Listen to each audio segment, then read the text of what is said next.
Hey subscribers, I'm looking today at this little knife from Boker. Actually it's not from Boker, it's from Magnum by Boker. So as far as I'm aware, you've got Boker up here, which makes some fairly classy high-end knives, often in the $200 to $300 category. Then you've got Boker Plus, which is like probably makes like 70% of their knives, and they do everything Boker Plus. You get your big tactical choppers like the Vox rolled, and then you get your little Boker toucans, all that sort of stuff. So they do all sorts of blades, Boker Plus. They remind me a bit like, it's like how Kershaw have zero tolerance and they've got their normal Kershaw line.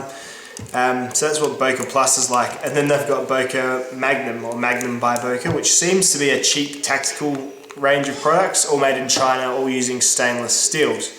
So this is the smallest of that range. No, it's not actually. There's a nano version of this, which is ridiculously small. This is one of the smaller versions. This is a little friend neck knife. I'm doing this angle so you can see how small it is. Like if I hold it up to my face, it's like I've seen earrings bigger than that, you know? Very, very small. Tactical earrings, that could be an idea. Let's put it on the table anyway. I have already had a little look at it after I've unboxed it. I think this may be a cheap knife rather than an inexpensive knife. There is that distinction, and it's the bad one, cheap, inexpensive. Let's put it down and we'll run through it. Alrighty, so this is the Boker Magnum. It's a little small fixed blade knife. Comes in a kydex sheath with some string, or some beady, stringy lanyard stuff. It's supposed to be that quick release in case, you know, it snags on something, knife just comes off. The reason I got this knife was because I really enjoy my other small knife, which is my Falcon Even U4, and this is pretty much the same size. I think it's quite a striking looking knife. I like the look of it. It looks cool. It's $35, so this is, you know, $90, $100 by the time it's with you. So you get a lot less for your money, but you spend less money as well, which is, you know, just fine.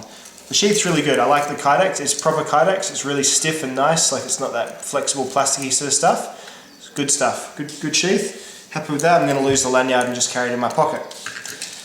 However, I don't have a great deal of praise for the knife, unfortunately. I'm not going to criticise it on anything that's to do with the pricing. So I'm not going to make fun of the 440 steel, because you pay $35 for a little knife in Australia and you're going to get 440 stainless steel, which is a fine steel for a little fixed blade like this that you're just planning on doing some rough tasks with. What's not fine, however, is that it has come... Focus. It's come rusty already. Look, it just covered in rust. What? How does that happen? Now this is 440A, so it's not 440C, which should be the good one. But yeah, it's just all like rust speckled already. And 440 is supposed to be a reasonably, you know, like a more stainless version of like the, you know, 440A is supposed to be like more stainless than the 440C. So I don't know where it's been. I'm not sure if it came across on a boat where they didn't put the lid on the shipping container and sea, air and salt water just splashed it all the time. But yeah, it's just a bit disappointing. Like, and it's not come particularly sharp either. So let's through the paper. Cuts, but it's sort of like a raggedy kind of cut, which is fine. That's easy fixed, but I always do kind of count that as a fit and finish kind of strike. How hard is it to sharpen a knife before you send it? If you've got a big machine that does it, just dial the machine in a bit better and get it done, you know.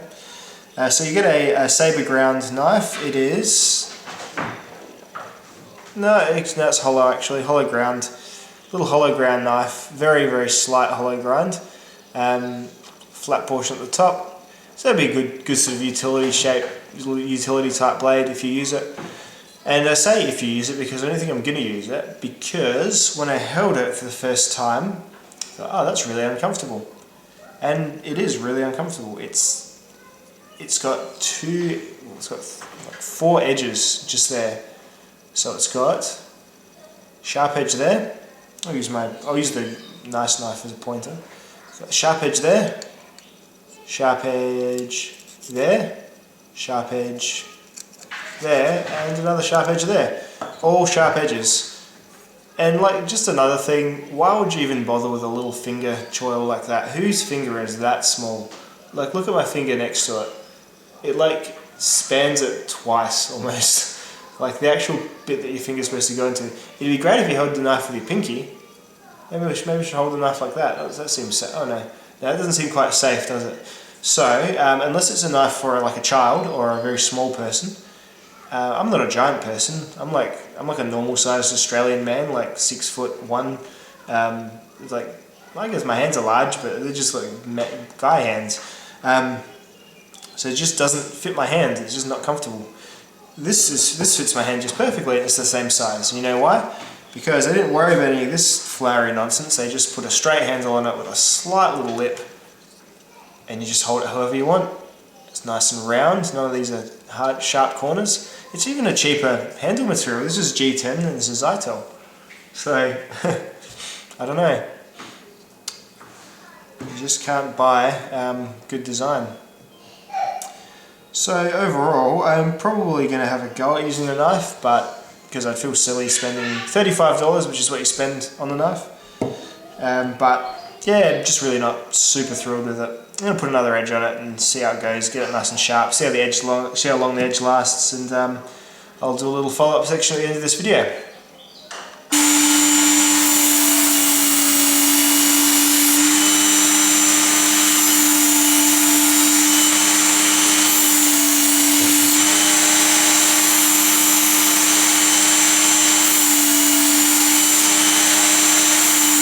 That part out.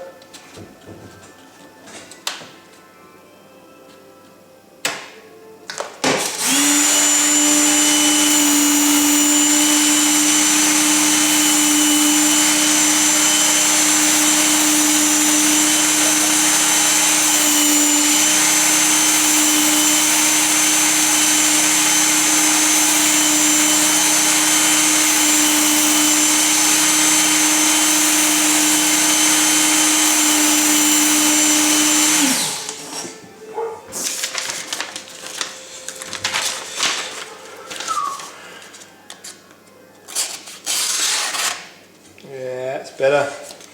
That's a proper edge. Just got a lot of that rust off. Nice and shiny. Let's cut some things. It's got a bit of Dyson box, shall we?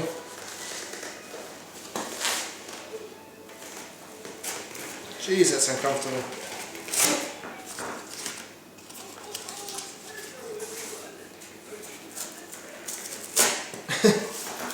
What? My goodness.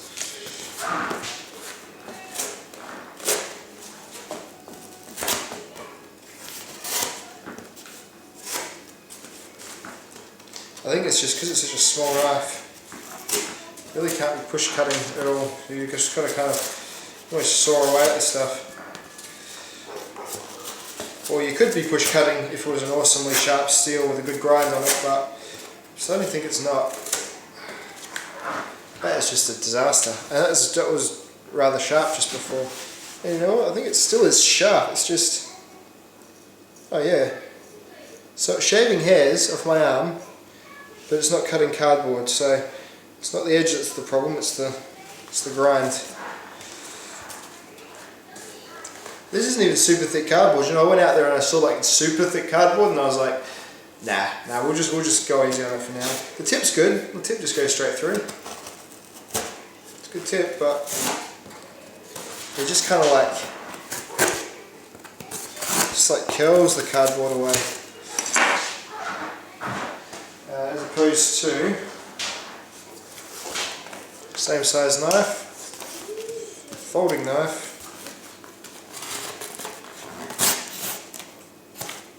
So that one, I mean, there's a bit of a catch there, but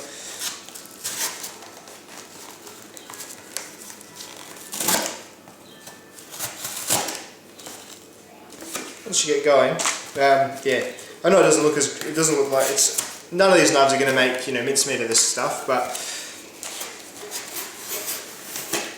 at least that's a fluid motion, because it's got a proper good grind on it, a convex grind, proper grind. This is just some like, yeah, actually it is rather thick behind the edge, you can feel, and then the edge is rather sudden, so probably just going to be more of a little pry bar type job, I think. Because yeah, I certainly wouldn't say it was master of cardboard cutting. When you wiggle it, this is a good way to do it because it's pretty much cutting solely with the edge. Just sort of like a little wiggle. So yeah, I mean, I'm sure it'll open packages for you and stuff like that, but I don't know, I'm really not sold as to whether it's going to take the place of a small folder.